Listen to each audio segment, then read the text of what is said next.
There's some stories that make you lean in closer, and others that make you step back.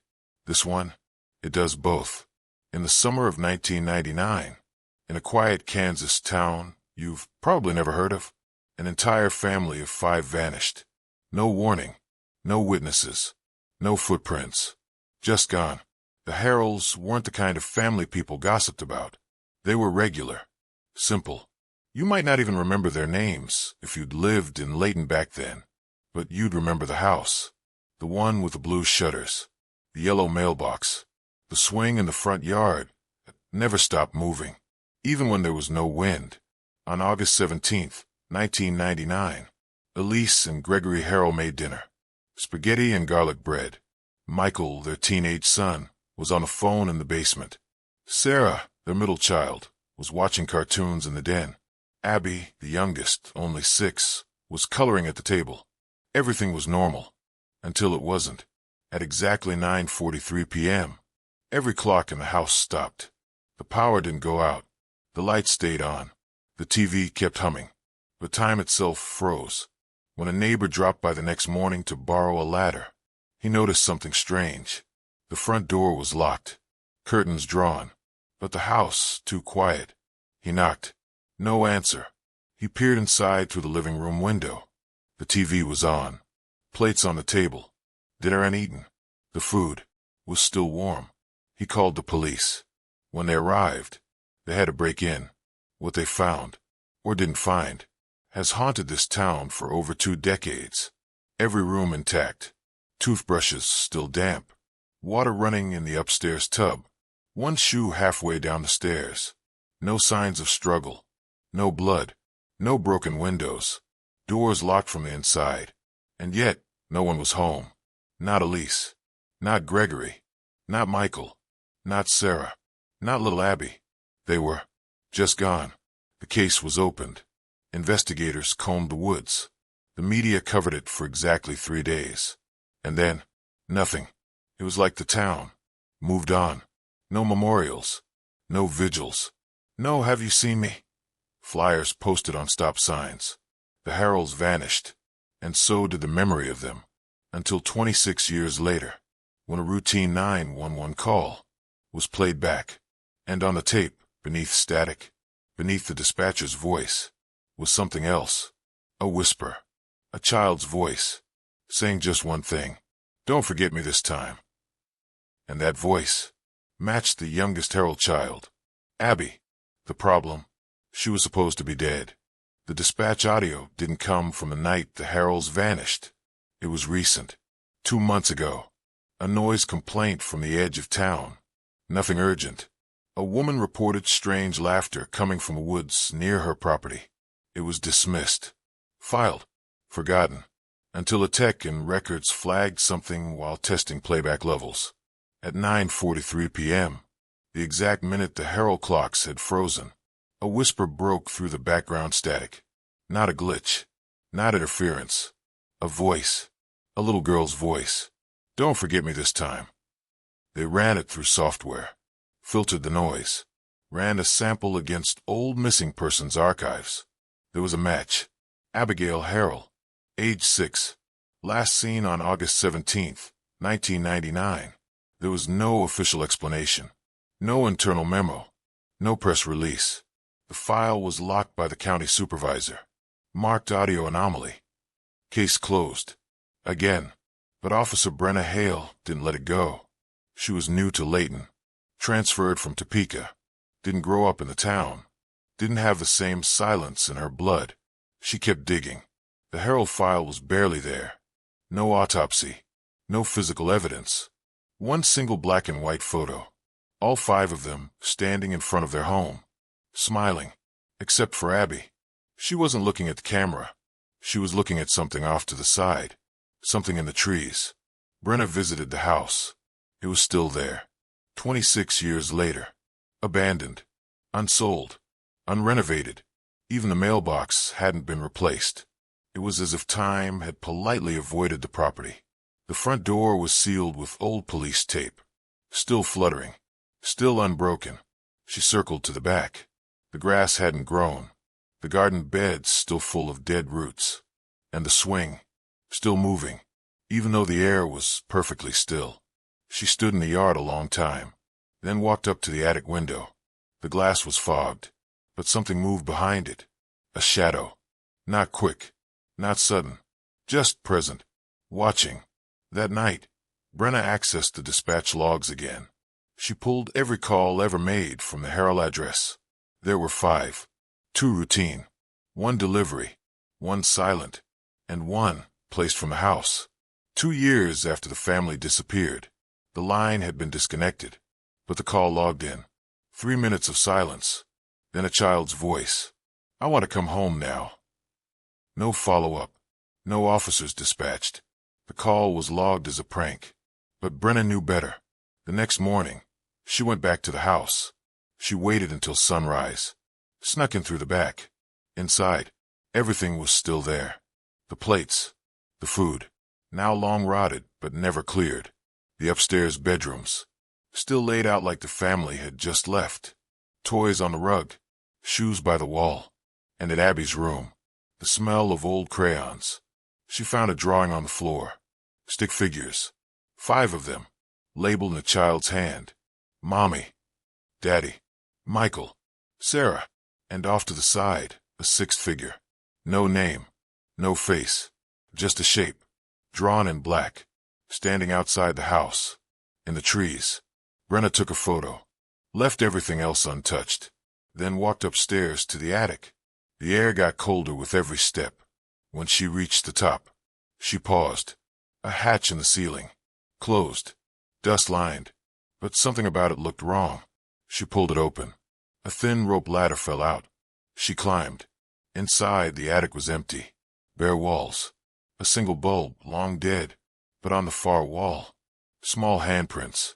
5 of them, pressed into the dust. And a 6th, smudged, like someone had tried to wipe it away.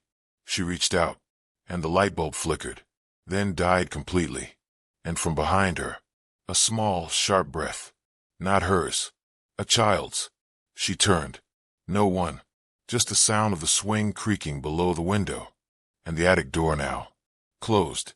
Officer Brenna Hale didn't report what happened in the attic. Not at first. Not officially. But something shifted in her. Something she didn't know how to name yet. She began walking the town more. Watching people. Listening harder. And the things she noticed. No one talked about the Heralds. Not in passing. Not in whispers. Not even by accident. It wasn't just forgotten. It was erased. She asked a librarian if the Heralds had ever donated books. The woman paused, then said, "Who?" She asked the pastor of the small local church if he remembered the family. He smiled, too fast, and said, "Can't say I do." But his hand trembled as he poured his coffee. The town wasn't silent out of loss. It was silent on purpose. Brenna started gathering names. Anyone who had known the Heralds. Neighbors, classmates, teachers. She found 6 people who had direct contact with the family before they disappeared. 3 had moved out of state. 1 died in a car crash in 2007. 1 ran a pawn shop but wouldn't speak to her. And 1, a former teacher named Ms. Fenley, agreed to meet. They sat in the park. The wind was dry, the air too still. "I taught Sarah," the woman said. "Sweet girl. Quiet. Too quiet, maybe. Like she didn't belong here." "What do you mean?" Brenna asked. The woman hesitated. She used to draw things. Dark things. Like what? Like the same tree. Over and over. No leaves, but always something standing beneath it. Brenna showed her the photo of Abby's drawing. The woman looked away. Eyes wet. Voice low. "That's the one," she said. "She just drew it smaller." Miss Fenley only said one more thing before leaving. "You think this town forgot that family, but that's not what happened. We remembered them so well, we had to forget." That night, Brenna had a dream. She was standing in the Herald's backyard. The swing moved, but there was no sound. The air shimmered, like heat rising off asphalt. She turned, and the attic window was open. A little girl was there, pale, still, her eyes wide, but not afraid. "Abby." She lifted one hand slowly. and pointed to the woods. Brenna followed, through the tall grass, over the broken fence. The trees closed in around her, until she reached a clearing. Rocks in a perfect circle, flattened grass in the middle, and above it all, that tree, the one from Sarah's drawings, from Abby's picture, thick, blackened, dead, but standing. A single ribbon was tied to one of its branches, faded pink, frayed at the end. Brenna reached for it, and woke up. She returned to the house in daylight. This time, she brought gloves, a recorder, and a flashlight. Back to the attic, back to the wall with the handprints. She pressed record, and waited. Nothing, just silence. But then, soft footsteps on the stairs. Too soft to be adult, too steady to be mice. She called out, "Abby." Nothing. She stepped back toward the hatch. It was open now, like it had never been closed. And at the base of the ladder, a ribbon, faded pink, still warm. That evening, Brenna filed a partial report. Unexplained disturbance. Possible trespass. But she didn't mention the ribbon. She didn't mention the child's voice she thought she heard on playback. He still lives in the tree. She replayed the clip 5 times. Same static, same whisper, same voice. She ran it against the earlier dispatch audio. The voice matched. Abby. Same pitch, same lisp, same breath. But what did it mean? Who was he? What tree? What did any of it have to do with the town's refusal to speak the Herald name? That weekend, Brenna returned to the woods, this time on foot, alone. No flashlight, no gun. She walked past the Herald yard, past the swing, through the tree line, and she found it. The same clearing from her dream. It was real. The stones were still there. The grass was flattened. The tree, massive skeletal, stood in the center like a wound. And at its base, a small wooden box. Brenna knelt, opened it. Inside, photos, old ones, children, families. Some were Heralds, others weren't. Faces she didn't recognize, clothing from different decades. All smiling, all standing in front of that same tree. All with that same pink ribbon somewhere in frame, pinned in someone's hair, tied to a wrist, wrapped around a branch. Brenna's skin prickled. Something was wrong. This wasn't a family's hiding place. This was something older. A ritual. A pattern. A habit Leighton didn't just overlook, but participated in. She looked up, and for the first time, the tree looked back. Brenna didn't sleep that night. She sat at her kitchen table. Photos spread across the surface. Faces staring back. Smiles frozen. Some images looked 50 years old. Others were almost recent. And in every one, that tree. Different families. Different eras. But always that tree. The same dead bark. The same twisted branches. And the same pink ribbon. Somewhere in the frame. She flipped through the Herald file again. There was something missing. Something obvious. Something deliberate. Why had the police never searched the woods behind the house? Why had no one in town spoken up? Why did even public records seem altered? The swing. The silence. The sudden forgetting. It wasn't carelessness. It was containment.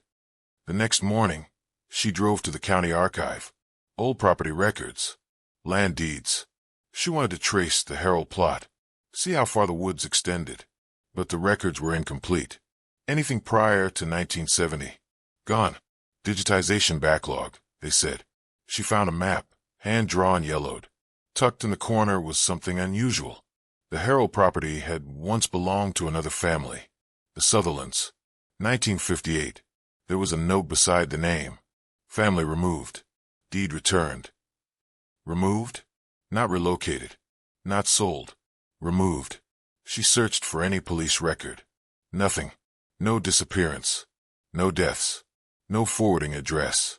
It was as if the Sutherlands were wiped out, just like the Heralds. That night, Brenna returned to the clearing. This time she brought a shovel. The earth was dry, packed hard, but something under the surface was resisting her. She dug for nearly an hour. Then, the sound of wood. She brushed away the dirt, exposed a small, rotted chest. Inside were ribbons, dozens of them, all pink, all tied into perfect little bows. Underneath, something worse, a baby shoe, a pacifier, a woman's ring, and beneath those, a Polaroid, the Heralds, taken from behind, not posed, not smiling, walking toward the woods, and in the foreground, in sharp, dreadful focus, stood a shape, not quite a man, not quite a shadow, something stretched, watching, almost smiling. Back at the station, Brenna submitted the evidence anonymously. She didn't trust anyone now. Not her captain, not dispatch, not even the records clerk. She booked a motel, one town over, and she made a copy of everything. Photos, audio, the drawing. She was preparing to send it all to an outside investigator, a podcast team, anyone, someone who would listen. But then her phone buzzed. No number, no ID, just a voicemail. She played it. Static, breathing. Then a girl's voice, clear, but whispering. He knows you know. He's not in the tree anymore. He's in the roots. The line cut. Brenna stared at her phone. The screen dimmed, then died. She hadn't touched it. The battery was full. The next morning, she went to the Harrell house again. Something was pulling her back. When she arrived, the front door was open, wide. The police tape had been torn. Not cut, torn. Inside, the air felt thicker, darker. The swing creaked louder than before. And in the living room, mud, a trail of it, starting from the open back door, leading to the stairs. She followed it, hand on her holster, footsteps slow, up the steps, to the second floor, to Abby's room. The trail ended at the closet. The door was ajar, scratched. She opened it, empty, except for something pinned to the back wall. One of the ribbons, still tied, still pink, and beneath it, carved into the wood, a single word. Again. Brenna backed away, her body trembling. She turned to leave, but from down the hall, a voice, soft, calm, a little girl's voice. Do you believe me now? She turned and saw her, Abby, standing at the top of the stairs, dressed in the same pajamas from 26 years ago, hair still tied in that pink ribbon, eyes wide, not blinking, not smiling, just watching. And then, without a sound, Abby stepped backward, vanished, like a candle blown out. Brenna fled. She didn't stop driving until she reached the edge of the next county. But even then, she knew it wasn't over. Something had been disturbed, something that wasn't supposed to be remembered or spoken of. And now, it was moving again. The motel didn't help. Brenna barely slept. Every time she closed her eyes, she saw the girl, standing, still, and that word carved in the wall. Again, not a warning, not a threat, a cycle, a truth this town had lived with, over and over again. She drove to the town records building early the next morning, not the public section, the basement, the archives. She demanded access, said she was reopening a closed missing persons case. The clerk hesitated, but handed over the key. It was cold down there. The lights flickered, and the air smelled like wet wood and something else. Something sweet, old. She scanned everything filed under latent disappearances. Dozens of cases, most marked resolved. But when she dug deeper, the patterns emerged. 5 family disappearances, all 25 years apart. And the Harrells, 1999, each with the same details. House left untouched. Dinner still on the table. Clocks frozen at 9:43 p.m. Different names, different generations, but always the same number. 5. And always a child under 7. Brenna's fingers trembled as she flipped through the files. Each one had a photograph, and behind each family, always in the background, that tree, dead, still, waiting. She scanned one last folder. It was thinner than the others, unmarked. Inside just a single page, a typed note. They are not taken. They are returned. To balance what was borrowed, he waits until they forget, and then he remembers for them. No signature, no date, just those words. Brenna stared at the sentence. He waits until they forget. It echoed in her chest, like it wasn't written for the paper, but for her. She drove straight to Miss Fenley's house, the retired teacher. But when she got there, the windows were open, curtains blowing out, front door unlocked. Inside, quiet. The tea kettle was on the stove, still warm. 2 cups on the counter, one half full, one untouched. But no one was there. She searched every room. Nothing. No signs of struggle. No signs of leaving. Except one thing. On the coffee table. A note. Handwritten. I tried not to remember. But she knocked last night. She still wears the ribbon. Brenna stepped back and saw it, tied to the window latch. Faded pink.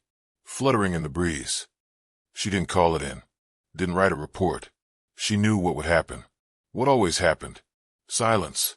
Shrugged shoulders. The case sealed. Instead, she packed everything she had. Photos.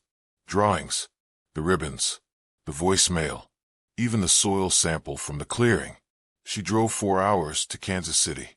To a retired FBI agent named Marcus Dell.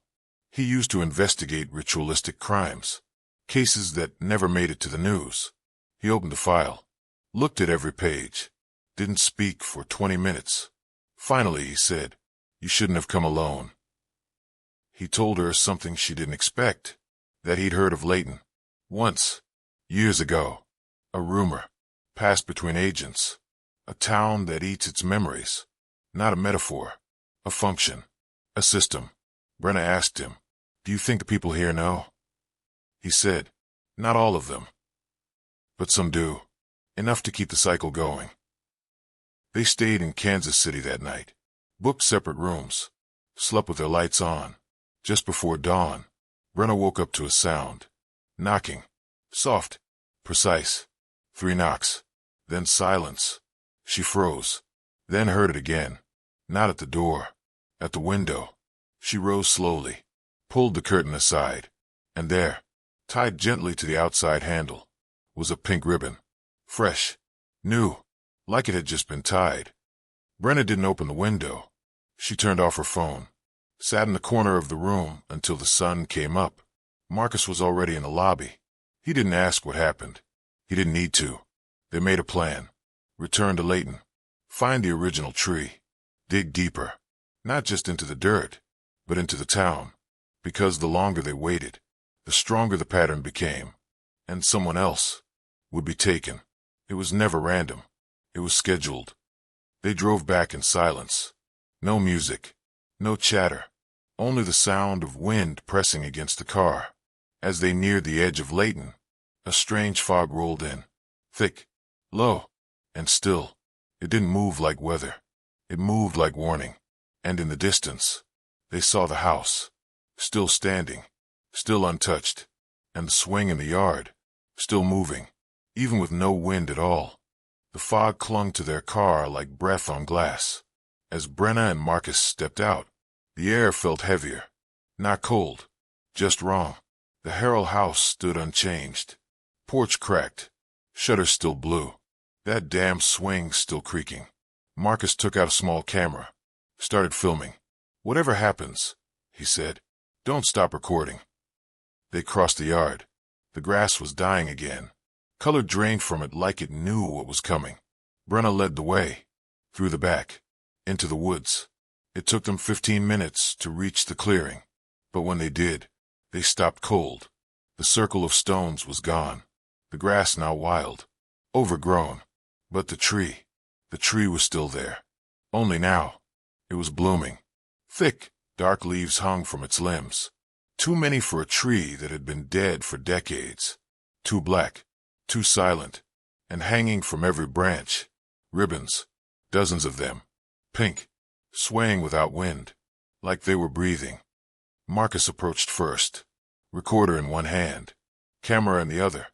He stepped into the shadow of the tree. Paused. Looked up. Then froze. "Brenna," he whispered. "Do you hear that?" She listened. Held her breath. At first, nothing. Then, a hum. Soft. Childlike. Like a lullaby played in reverse. It was coming from inside the trunk. A hollow vibration. Alive. Marcus turned to her, eyes wide. It's not a tree. Then the ground beneath him shifted. He staggered, sank an inch, then another. The roots were moving, not crawling, grabbing. He tried to back away, but one of the ribbons snapped loose, wrapped around his wrist. Tight. He dropped the camera. Cut it, he shouted. Cut the damn thing. Brenna pulled a knife from her belt, slashed at the ribbon. It bled. It bled. A thick, black liquid ran down his arm. It smelled like rot, like old water, like something that had been buried too long. They ran, back through the woods, back toward the house. The swing was still moving. Only now, it wasn't empty. A figure sat on it. Small, still, pale. Abby. She wasn't looking at them. She was looking past them, back into the woods. Her mouth moved. One sentence. No sound. Just lips. Marcus read it. Out loud. Another family soon. Then the swing stopped, and she was gone. Back in the motel, they replayed the footage. The camera had captured it all. The ribbons, the humming, even the moment the ground shifted. But something was wrong. The tree wasn't in the video. Everything else was. But the tree was just gone. A blank space in the middle of the frame, as if it couldn't be seen, only remembered. They uploaded the audio to 5 off-site servers, shared files with journalists, archivists, online investigators. But one by one, the links died, accounts closed, hard drives corrupted. Then one day, Brenna received a letter. No return address. Inside, a photograph. 5 people, modern clothes, smiling, standing in front of a house. Not the Harrells, not the Sutherlands. A new family, with a pink ribbon tied to their front porch light. And in the background, the tree, just barely visible, black, blooming, waiting.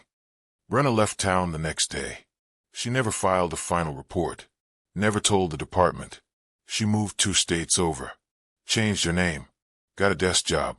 But every year, on August 17th, at 9:43 p.m., she sits in the dark and listens. Because sometimes, not every year, but sometimes, she hears a knock, 3 soft taps, at the window, and outside. No matter where she lives, no matter how far she's gone, the swing is moving, and tied to the handle is a pink ribbon. The Harrells were never missing. They were offered, like the Sutherlands, like the families before. And now, it's someone else's turn, because the town hasn't changed. It just learned how to forget, and whatever lives in those woods remembers for them.